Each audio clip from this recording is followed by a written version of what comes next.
السلام علیکم۔ Urdu tips by عدیل۔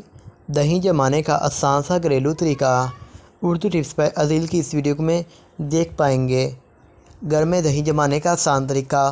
رمضان المبارک کے بابرکت مہینے میں سحر و افطار میں دہی کا استعمال غالباً بڑھ جاتا ہے، چاہے وہ افطار میں دہی بھلے، دہی والی چاٹ یا پھر چٹنی کی صورت میں ہو، اور سحری میں لسی یا ویسے دہی کھانے کی صورت میں ہو، اور پھر اچھی بلائی والی اسپیشل دہی مل جائے تو مزہ ہی آ جائے۔ لیکن ہر دکان پر مزیدار دہی بھی نہیں ملتی ہے، تو کیوں نہ ایسی دہی آپ خود ہی گھر میں جما لیں۔ اگر 1 لیٹر دودھ کا آپ دہی جما رہے ہیں تو آدھا لیٹر الگ کر لیں۔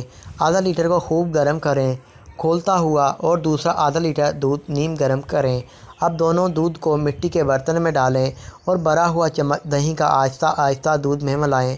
جس برتن میں دہی جما رہے ہیں اس برتن کو ہلائے بغیر اوون میں یا کسی محفوظ جگہ رکھ دیں۔ 3 سے 4 گھنٹوں میں بہترین دہی تیار ہو جائے گی۔